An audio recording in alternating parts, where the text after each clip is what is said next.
जय गुरु जी, शुक्राना गुरु जी, संगत जी, गुरु जी का अनंत अनंतम शुक्राना, लख लख बार शुक्राना, हर चीज़ का शुक्राना, हर सांस का शुक्राना। संगत जी, गुरु जी हमें अनेकों रूप में ब्लेस करते हैं। आज मैं आपको गुरु जी के दर्शन कराने जा रहा हूँ ज्योत के अंदर। जिसको भी गुरु जी के ज्योत के अंदर दर्शन हो जाना, वो ओम नमः शिवाय शिव जी सदा सहाय, ओम नमः शिवाय गुरु जी सदा सहाय के जरूर कमेंट कर देना, बहुत प्यारा सा। क्योंकि संगत जी, ज्योत में गुरु जी के दर्शन होने का मतलब साक्षात गुरु जी हमारे घर में विराजमान है। हमें गुरुजी इतनी प्यारी ब्लेसिंग दे रहे हैं कि जिसकी गुरुजी ने हमें कल्पना भी नहीं है। संगत जी, अगर गुरुजी ने सोच लिया आपके जीवन में चेंज लाना है ना, तो चेंज आके रहेगा। आपका माइंड भी उसी दिशा में चलने लग जाएगा, आपके रास्ते भी उसी दिशा को चलने लग जाएंगे, आप भी उसी दिशा में चलने लग जाओगे। तो संगत जी, जो चलने स्टार्ट कर दो तो रुकना मत, गुरुजी आपके साथ है, गुरुजी आपको ब्लेस करेंगे। जय गुरुजी, शुक्राना गुरुजी। आइए पाठ को शुरू करते गुरु मंत्र जाप के साथ। ओम नमः शिवाय शिव जी सदा सहाय, ओम नमः शिवाय गुरु जी सदा सहाय। जय गुरु जी।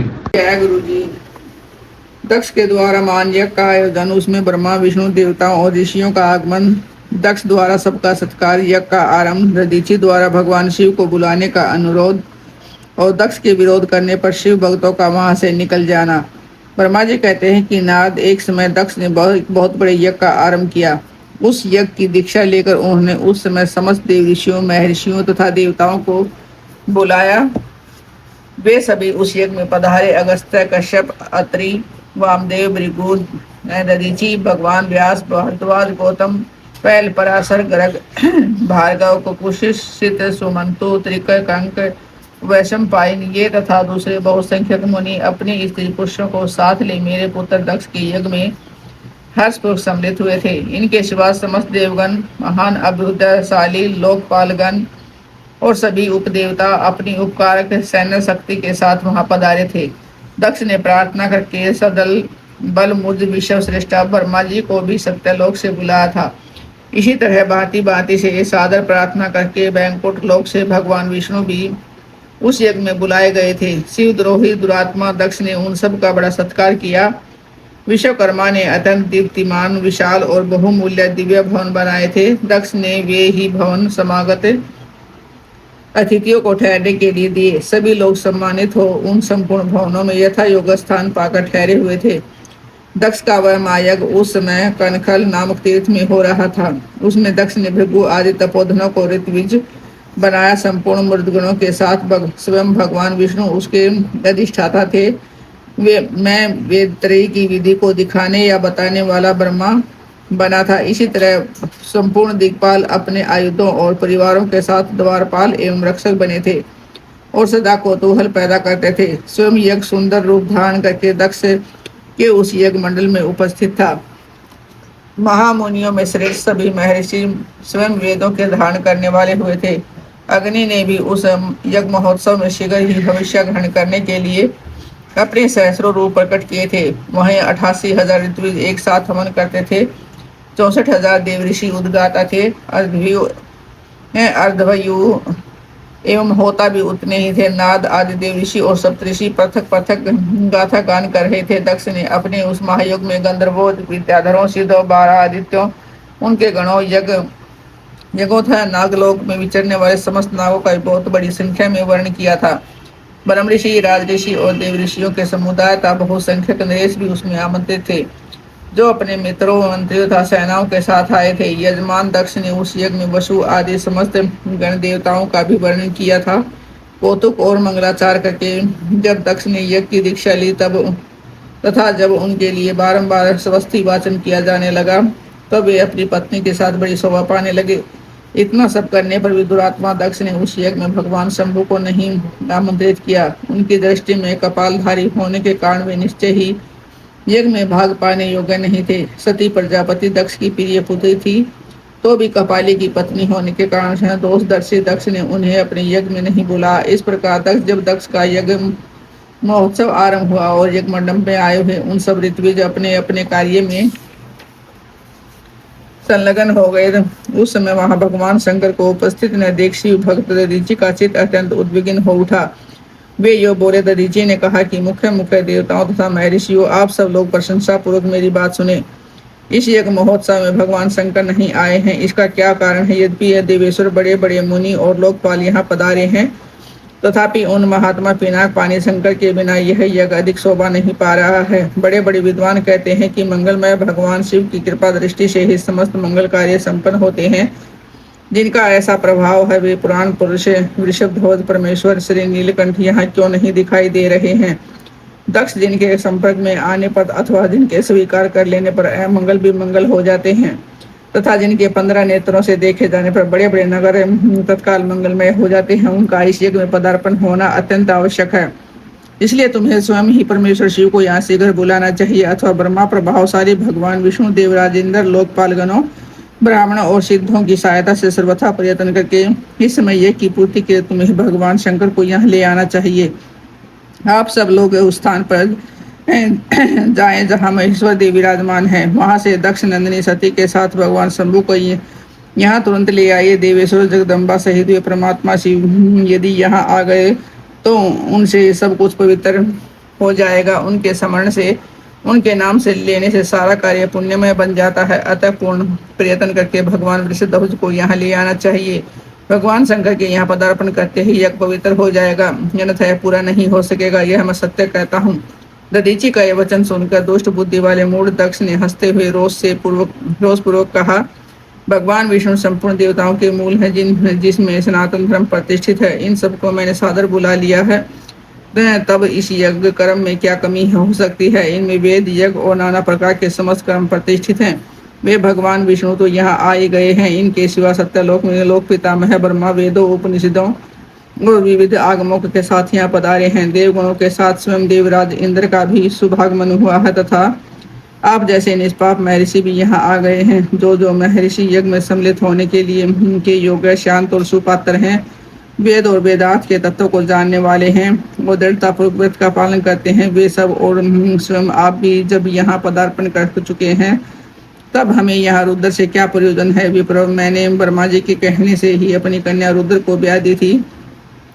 वैसे मैं जानता हूँ हर कुलीन नहीं है, उनके न माता है न पिता हैं। वे भूतों प्रेतों और पिशाचों के स्वामी हैं, अकेले रहते हैं। उनका अतिक्रमण करना दूसरों के लिए अत्यंत कठिन है।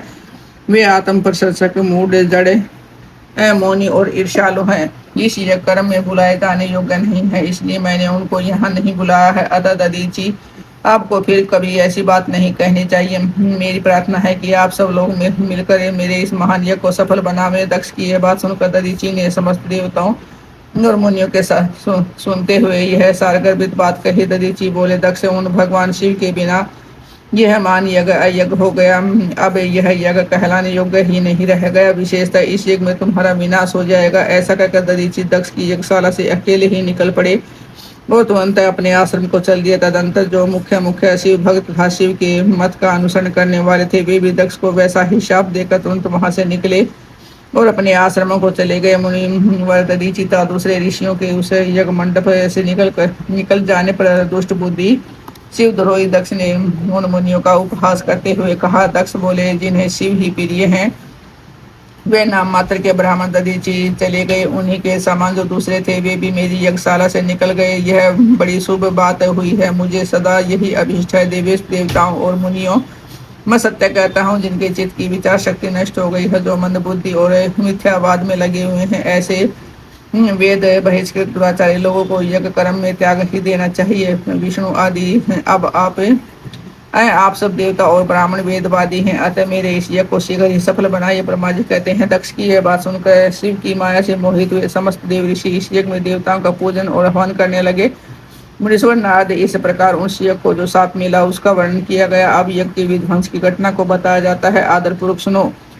दक्ष यज्ञ का समाचार पा सती का शिव वहां चले जाने के लिए अनुरोध। दक्ष के शिव द्रोह को जानकर भगवान शिव की आगे से देवी सती का पिता के यज्ञ मंडप की ओर शिव गुणों के साथ प्रस्थान। ब्रह्मा जी कहते हैं कि नारद जब देव ऋषिगण बड़े उत्साह और हर्ष के साथ दक्ष के यज्ञ में जा रहे थे, उसी समय दक्ष कन्या देवी सती गंधमादन पर्वत पर चंदोवे से युक्त धारा गृह में सखियों से घिरी हुई भांति भांति की उत्तम क्रीड़ाएं कर रही थी। प्रसन्नता पूर्वक क्रीड़ा में लगी हुई देवी सती ने उस समय रोहिणी के साथ दक्ष यज्ञ में जाते हुए चंद्रमा को देखकर वे अपनी हितकारिणी प्राण प्यारी श्रेष्ठ सखी विजया से बोली, मेरी सखियों में श्रेष्ठ प्राण प्रिय विजय, जल्दी जाकर पूछ तो आ कि चंद्रदेव रोहिणी के साथ कहाँ जा रहे हैं। सती के इस प्रकार आज्ञा देने पर विजया तुरंत उनके पास गई और उसने यथोचित शिष्टाचार के साथ पूछा, चंद्रदेव आप कहाँ जा रहे हैं? विजया का यह प्रश्न सुनकर चंद्रदेव ने अपनी यात्रा का उद्देश्य आदरपूर्वक बताया। दक्ष के यहाँ होने वाले युगोत्सव आदि का सारा वृतांत कहा। वह सब सुनकर विजया बड़ी उतावली के साथ देवी के पास आई और चंद्रमा ने जो कुछ कहा था वह सब उसने कहा सुनाया।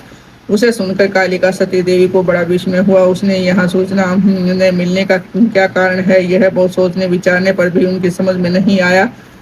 तब उन्होंने पार्षदों से घिरे अपने स्वामी भगवान शिव के पास आकर भगवान शंकर से पूछा। सती बोली, प्रभु मैंने सुना है कि मेरे पिताजी के यहाँ कोई बहुत बड़ा यज्ञ हो रहा है, उसमें बहुत बड़ा उत्सव होगा, उसमें सब देव ऋषि एकत्रित हो रहे हैं। देव देवेश्वर पिताजी के उस महान यज्ञ में चलने की रुचि आपको क्यों नहीं हो रही है?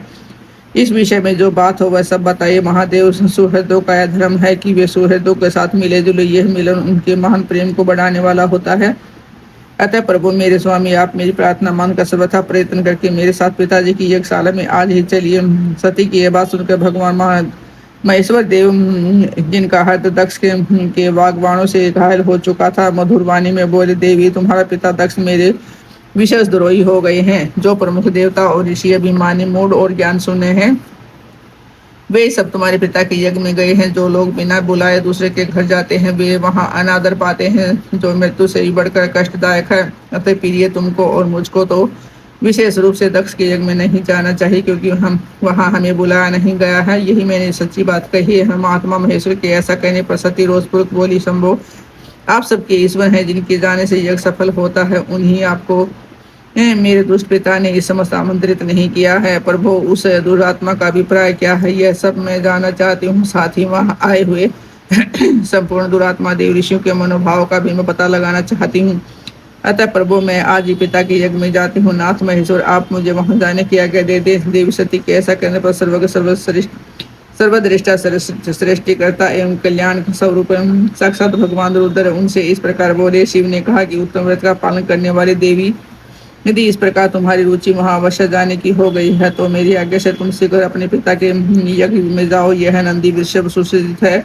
तुम एक महारानी के अनुरूप राजोपचार साथ ले सादर इस पर सवार हो। बहुसंख्यक पश्चिम गणों के साथ यात्रा को प्रिय इस विभूषित वृषभ पर आरूढ़ हो। रुद्र के इस प्रकार आदेश देने पर सुंदर आभूषणों से अलंकृत सती देवी जब सब साधनों से युक्त हो अपने पिता के घर की ओर चली। परमात्मा शिव ने उन्हें सुंदर वस्त्र आभूषण तथा परम उज्ज्वल छत्र चामर आदि महाराजोचित उपचार दिए। भगवान शिव की आज्ञा से 60,000 रुद्रगण बड़ी प्रसन्नता और महान उत्साह के साथ कौतूहलपूर्वक सती के साथ गए। उस समय वहां यज्ञ के लिए यात्रा करते हुए सब और महान उत्सव होने लगा। महादेवी देवी जी के गणों ने शिव प्रिया सती के लिए बड़ा ही भारी उत्सव रचाया। वे सभी गण कौतूहलपूर्वक कार्य करने लगे तथा सती और शिव के यश को गाने लगे। शिव के प्रिय और महान वीर प्रथम गण प्रसन्नतापूर्वक उछलते कूदते चले जा रहे थे। जगदम्बा के यात्रा काल में सब प्रकार से बड़ी भारी शोभा हो रही थी। उस समय जो सुख जय जयकार आदि का शब्द प्रकट हुआ उससे तीनों लोग गूंज उठे।